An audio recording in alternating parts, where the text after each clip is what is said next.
Hi. Before I start talking about Kaitlyn, I want to say something about our other two inductees. Donnie Thomas, a friend of mine, served on the school board, is without a doubt the most generous person I know. He is an outstanding individual and an attribute to this community. He's well deserved. This young man here, Jason Ramsey, I mean, you guys can read the stats and see everything on there that he's accomplished, but he is a great person. Back when my son was running in 6th and 7th grade, he'd go up to road races, and I couldn't keep up with Ryan, even when he was that little. Jason would volunteer and go up there and run a road race with my son. Thank you. Okay, Kaitlyn Fischer. Okay, so you guys don't have to just listen to me talk all the time, but you are going to listen some, I guess, hopefully, maybe. But I reached out to some folks that were involved in Kaitlyn's life, and I asked them to give me a 1 or 2 sentence quote about her. So the first one, Kaitlyn, after coming back from college, she actually worked a couple years at City Hall in our building department, and she became friends with our mayor, Bill Haggard. So I asked Bill for a quote. Kaitlyn Fischer is the type of individual who exemplifies the qualities that an individual should possess to be a member of the Blackcat Hall of Fame. In addition to her athletic prowess in high school and college, her scholastic ability, she is an individual of high moral character, intelligence, thoughtfulness, kindness. She is very dedicated to her goals and always has a positive attitude. I often told Kaitlyn, she went to Mizzou, Bill called her a golden girl. From her teammate Bailey Stillwell Rogers, her level of achievement goes unmatched at Herculaneum High School, while at the same time she possessed a humble spirit. From Coach Kyle Davis, Kaitlyn Fischer was as fierce of a competitor as I've ever seen put on the candy stripes. She hated losing as much as she loved winning. She perfectly exemplifies the Herky Blackcat tough, being tough. From Coach Terry Thomas, her middle school coach, the sweetest, happiest, and most determined attitude, had the most determined attitude I have ever coached. Congratulations. It was a joy and an honor to coach you, and I will never forget that. From Coach Ryan Castor, after Kaitlyn's 8th grade track season, I remember telling Dad that if you can convince her to run cross country, she will be the best distance runner, male or female, to ever come through Herculaneum or Jefferson County. That is exactly what happened. 14 all-state performances and 8 individual state championships. Now, Kaitlyn works at Warshu Hospital for cancer patients, and she helps the families. And so the head of thoracic oncology, Dr. Govinden, he called her a rock star. And he says, Kaitlyn has been working with us as a research assistant, helping us advance cancer care through clinical trials. She is intelligent, articulate, thoughtful, and kind. She is a star and has been a great colleague. She lights up the room with her radiant smile and positive attitude and kindness. She is one of a kind. We are so delighted that she is working with us. She has a bright future. So that's from other people. Now I've been waiting 10 years to stand up here and talk about her. So buckle up. Here it comes. Not realizing at the time, the first time I ever saw Kaitlyn, went to the same church. I can remember sitting in the pews on the side of the Lutheran church and looking over, and I knew her grandparents, Don and Doctor and his wife, Bill. And I seen this little family, Judy and Mike, and their 3 children. And I remember, well, what a cute little family. Not knowing at the time that little girl in that Sunday dress was going to grow up and be that running star. I didn't know, nobody knew. But when I finally did know about Kaitlyn, it was blustery winter day, her 8th grade year, February, she was a cheerleader. So she came, we had winter running, and girls on her team had been running all winter. She shows up one day, and I saw her with this perfect running form, talking the whole time, coming in off of a 3.5, 4 mile run. And I said, "Who is that?" And they said, "That's Kaitlyn Fischer." I said, "Well, where has she been?" "Well, she was a sprinter last year. She does cheerleading." And I said, "Not anymore. She's going to be a cross-country runner." So Coach Thomas and Ryan and I went about trying to get her to be one of us. Well, she had already made the competition cheerleading team, Cheryl, so she had to make a decision. We fought to get dual sports so she could do 2 sports. Came to the end, and she picked, thankfully for us, she picked cross country as her primary. And then, you know, she started down the road. She ended up being 2nd in the state that year in the state cross country meet. And I've never run a cross country race until September of that year. Then winter came, and this is the part that sets her above everyone else. Cheerleading practice then was the primary, because we were off-season running. She had to go to practice every day after school.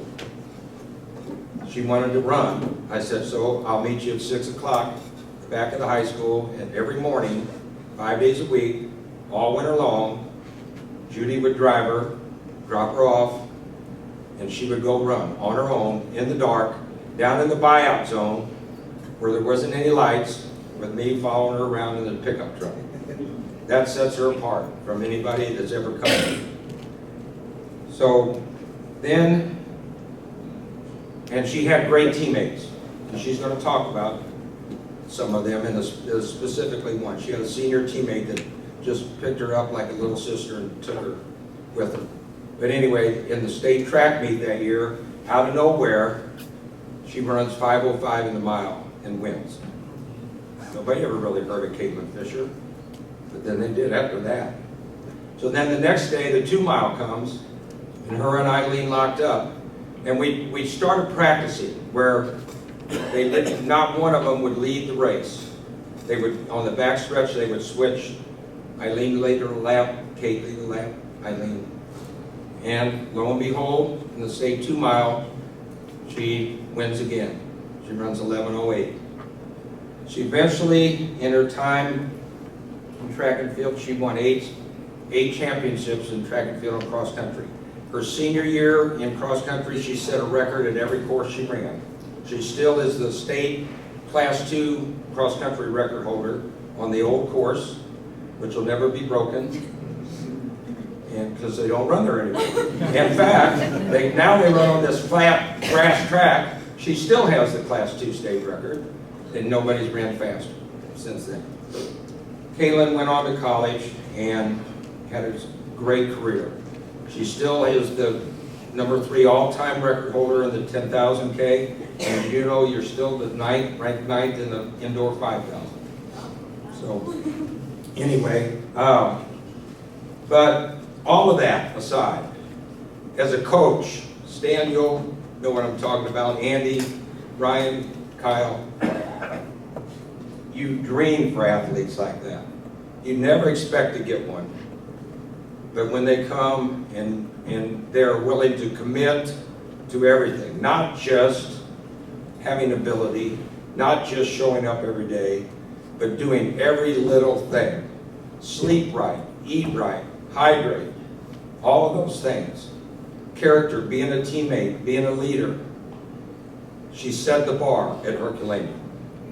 I don't know that anybody will ever come and break it, but there's 4 girls sitting over there that want to. And they came tonight to hear Kaitlyn talk, not me. So without further ado, I would like to introduce Kaitlyn Fischer. Oh, I did have one other quote from Mark Johnson, who was a public works director and got to know Kaitlyn. He said, "Congratulations, Kaitlyn, but cross country isn't a real sport."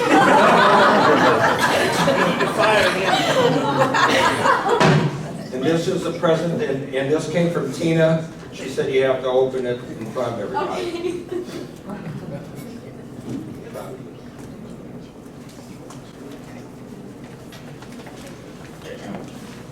Oh my gosh. Pickles. I love pickles. Thank you, Tina.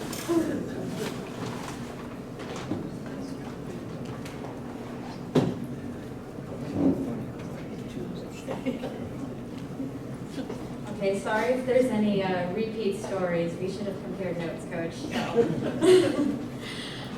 But thank you, Coach Caston. There's truly no one better to introduce me. As one of the key players of where I've got today, I couldn't do it without you.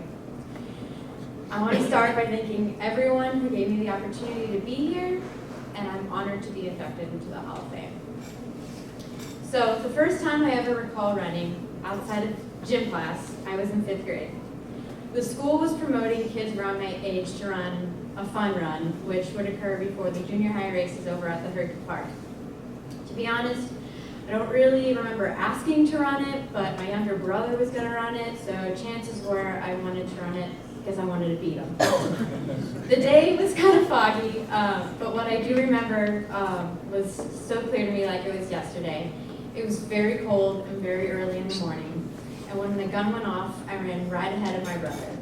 It was only about a mile, but my lungs were on fire, and for anyone who runs in the cold, you know that feeling in your lungs.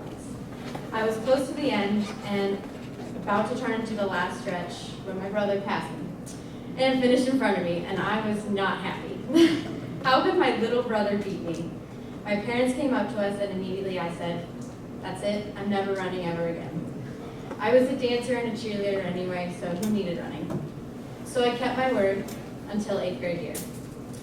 My best friend Bailey was going to run long distance in track that year because her sister was a cross-country runner at the high school. One day in February of her 8th grade year, she begged me to run long distance with her. I was reluctant, but Bailey was nothing but persistent, so I finally gave in. She was so excited, and I didn't really know what to feel. I remember saying she couldn't wait to have someone to talk to and run on runs with. So I get to practice, and after I'm introduced to Coach Thomas, he tells me we're going to go on a 3-mile run. Obviously, I link up with Bailey. Why wouldn't I? We begin our run, and I'm actually having fun. And I don't shut up. After about a mile, Bailey looked at me sincerely, and she said, "I think you should just go ahead of me." I got the hint, and I went ahead. Now, at this point, I don't know any coaches besides Coach Thomas, and I barely even knew him. I don't know anything about running or what cross country was, but I remember turning around at the halfway point and seeing this silver truck following closely behind and stopping when I finished. And that's when I met Coach Caston. Both the Coach Castons and Coach Thomas told me everything I needed to know about running so I would join the team. But quite frankly, I was still so dead set on cheerleading, nothing was going to stop me. When the track season officially started, Coach Thomas put me in the mile, and in my first race, I won. I couldn't believe it.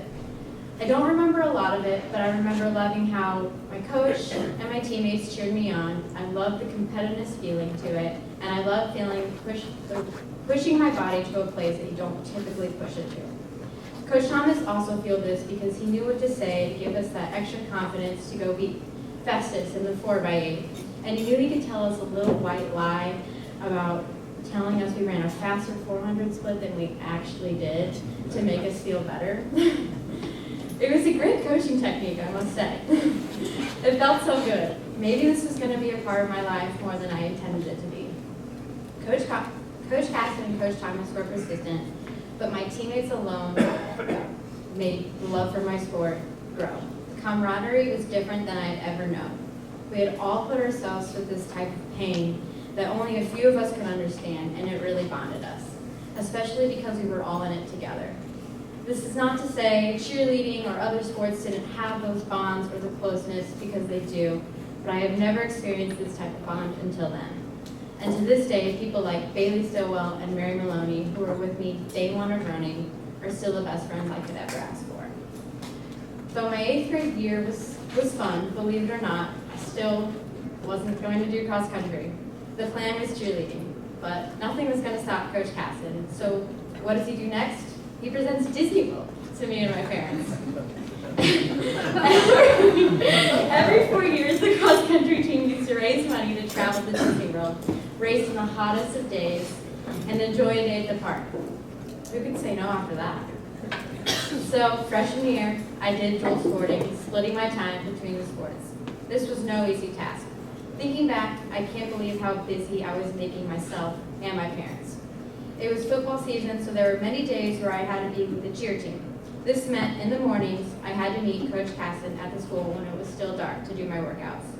Some days I would get to have the older boys pace me, but most days it was the dark, Coach Casson, his silver truck, and me. I'm sure there were mornings I would have loved to sleep in, but I knew if I wanted to get better and help my team and my coaches, then it was just what I had to do. No questions asked. And since I was there, I wasn't going to waste my or Coach Casson's time by not trying. And as much as I love training alone in the dark, nothing made me more excited to run with my team, especially the senior captain, Eileen Joyce. Building a relationship with her was a huge part of why I was successful in running. I always wanted to be like Eileen. She knew what it took to be successful, and she was an overall role model to me. I don't know if she was ever told to do this, but she also always took care of me. Mary and Bailey had sisters on the team, so they had them. Eileen was like a sister to me. She showed me how to compete, how to help teammates, how to pick younger teammates up when they needed a ride, how to work hard in school and on the field, how to respect competition, and how to be a model to those around us in all situations. She taught me how to be a Blackcat. That season we won state at a record low score. It was a moment that I'll never forget, and it set the stage of how I wanted to lead the team once the seniors left us. This might be where I truly fell in love with running, and what better feeling than to love it with the people you love around you. Once I hit track, my freshman year, I decided I wasn't going to try for cheerleading. I wanted to focus on running. I loved running the 4x8 because I got to work with my teammates, and it was always a fun but intense race. As a team, we performed well, and I look forward to that, and our cool downs after. But I also ran races as an individual. I always ran well, but I never won. One meet, Coach Caston put me and Mary in the 800-meter run. I was excited to do this because I always ran the mile and the 2 mile, so this was a different challenge. Near the last few steps of the race, Mary passed me and she beat me. I wasn't super happy, and I wasn't mad at Mary, but I was mad at myself, and I felt like I could have done better. So Coach could see that I was upset, and he pulled me to the side. We talked about the race, and he said, "Kate, you can't win every race." I looked at him and I said, "I've never won a race." And Coach, who usually has something to say, did not have anything to say to that. The next meet, I ran the 2 mile, and I finally won a race. And after that, I started to win other races. A few weeks later, I won my first and second state title. But what I remember most about the state meet was Eileen and getting to race with her, but never against her. You see, I never won those races my freshman year alone. I won them because of Eileen. I followed her lead, and she let me in. She could have ignored me or tried to win the races without me, but she didn't. She invited me in and allowed me to grow. Freshman year shaped me and how my teammates took on the next 3 years of high school. We won together as a team, and we lost together as a team. Senior year was to keep the team state title for another year and to finally earn the state title as an individual. I had Mary and Bailey as fellow team captains, and we did what we could, not only to win as a team, but lead our teammates to have the same drive, determination, and commitment that we had. We never left anyone behind. It was all of us together. This led us to the state title in cross country. I also won as an individual that day. Finally, a cross-country state title. After years of battling with Saga Brzezowski and losing to her, I finally did it. And I couldn't have done it alone. Both the Coach Castons, Coach Davis, my teammates, my family, and even a Festus coach, Coach Kreitz, all gave me the encouragement I needed to become a champion. They taught me how to switch my mindset to believe that I could truly push myself to a new level. And that year propelled me to another year level of running that I never knew I could reach. I was lucky to have Division I college opportunities. I went on a few visits, but I chose the University of Missouri, the zoo. College running and the zoo in general brought me to new people, new levels of running, new states, and more. I could go on about the zoo, but I'll highlight two memories. My freshman year brought a lot of success, and I attribute that to my coach, a great roommate and teammate, Sarah Jacobson, and a teammate that I looked up to, Liz Rada. I was able to run at the national cross-country meet, even though I was trampled, and I still have scars to show it. But the best memory was running at the national track meet in the 10K at the Hayward Field in Oregon. The stadium was as big as a football stadium, and it was filled. I have never been so nervous, but at the same time, I was so calm. And to this day, all I can say is it was the confidence my coaches gave me that allowed me and showed me that I belonged. I started that race at the very end of the pack, but I stayed calm and worked my way up one by one, and I finished 9th in the nation, an All-American. I could not believe it. With the help of Coach Caston, my family was also able to watch me in Oregon. It was so special and one of the best moments of my life. My second memory comes at the end, my 5th year. In between that, I had some successes, injuries, coaching changes, and growth. As a 5th year senior, I was ready to have a good last season. But shortly after the season started, I was experiencing a lot of pain in my quad and my hip. After many tests and finally an MRI, I had a rare femoral stress fracture, and according to my athletic trainer at the time, if I would have ran another race, I could have broken my leg in half. So needless to say, I was out. My collegiate career was over, and not on my terms. And I was on crutches for the next 2 months. Sure, I could think about all the things that could have happened if I was healthy my last year of college, because things were looking great. Sure, I was devastated. I had my night of crying. But how could I turn this challenge into an opportunity? I was not done. I couldn't just leave. I was a team captain, and I had a duty. So I stayed around, and I helped cheer on the girls at practice. I helped coach some of the other girls, and I was there when they needed to talk. If I wasn't going to contribute as a runner, I was going to contribute as a captain with my voice and a shoulder to lean on. And it was from this experience that made me realize that I may actually enjoy and be good at coaching. For a short but meaningful time, I had the opportunity to coach the high schoolers at Herculaneum in track and cross country. Coach Davis graciously welcomed me in and even gave me some independence in using some of my own skills and ideas to coach. Even though I was only there for about a year or so, it was one of the best experiences I've ever had. Building relationships with the kids and trying to help them improve not only in running, but as an upcoming adult was something I'll never forget. It's worth mentioning why my time as a coach was so short. At the time, I had a job with the hours that gave me the privilege to coach. This is a job at the City of Herculaneum as the Building Department Administrative Assistant. Well, the job taught me things I'd never known about a city. I formed relationships with people who will forever be in my life. Of course, Coach Caston worked there, and it was great to see him every day.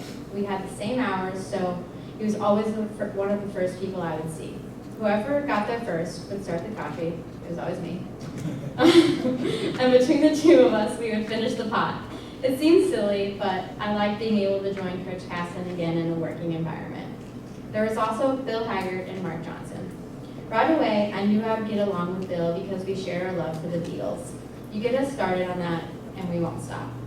But Mark took a minute. You see, Mark likes to tease people, and I didn't know that at first. So when he met me, he made a joke right off the bat that struck a chord, and I thought I needed to be leery of him. However, as the days went on, I realized his sense of humor, and one would call us best friends, although I don't know if he would ever admit that. Bill and Mark taught me how to have professional yet fun relationships with people in the workforce and the adult world. Before this, I had no real experience in this area. I worked at a daycare prior, which I loved, but besides having conversations with 3-year-olds every day and the occasional parent, it just wasn't the same. Both Bill and Mark and everyone who worked there welcomed a young 25-year-old into their building, and it meant a lot to me. Though we weren't close in age, it felt like they respected me as if I was. I only worked there for a year, and then I got my job in St. Louis, which is also the reason why I had to stop coaching. But they gave me the building block that I never knew I needed. Finally, Washington University. Before I started my job as a clinical research coordinator in oncology, I was not aware of the extent of clinical trials. Luckily, the father of the family that I nannied for worked for Pfizer, and he helped get me into the world of research. Besides the obvious fact of it being cancer, this job is nothing less than difficult. According to my boss, it is going to be one of the hardest, if not hardest jobs I will ever have. And 3 years in, I can wholeheartedly agree with that statement. Essentially, my job is not only to help put patients on clinical trials, but to communicate with the doctors, the patients, and the sponsors. I'm the liaison and the person everyone turns to. However, through the work stress, nothing fulfilled me more than building relationships with the people that I meet. The patients and their families first and foremost. I try to be there for them in any way they need. Being on many teams in my life and coming across many different people, many different types of people have taught me how to adapt to every person and every situation. It's a strength of mind to become personal with the patient and the family and to approach them differently. And sometimes it makes my day 10 minutes longer, but what's 10 minutes? They don't want to be there in that situation, so the least I could do is talk to them about their weekend or ask them about their grandkids. I can't just go into a room and not care about the people that I see every week. It's not my nature.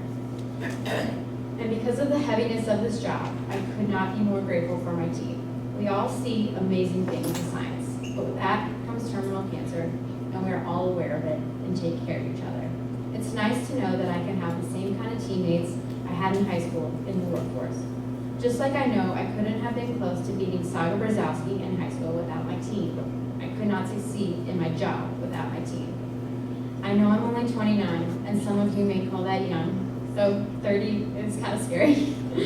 But what I have learned is that I don't ever want to be alone. And I don't know if anyone can be successful alone. Every good thing I've done in my life has been with a team. Even now, when I sign up for road races, the community of runners at the race is like a team to me. And in my everyday life, a team of family, a team of friends, a team of runners, a team of coworkers, a team of Herculaneum alumni. I am proud of where my life has taken me so far, but I am most proud of how I have so many strong and amazing people in my life. So thank you. Thank you for this honor, Mom and Dad. Thank you for always pushing me to work hard and always working with others. Thank you, Coach Caston, for having the most confidence in someone you could ever have. Thank you, Bill and Mark, for treating me like an adult. And Adam, thanks for beating me in that not-so-fun run. Thank you.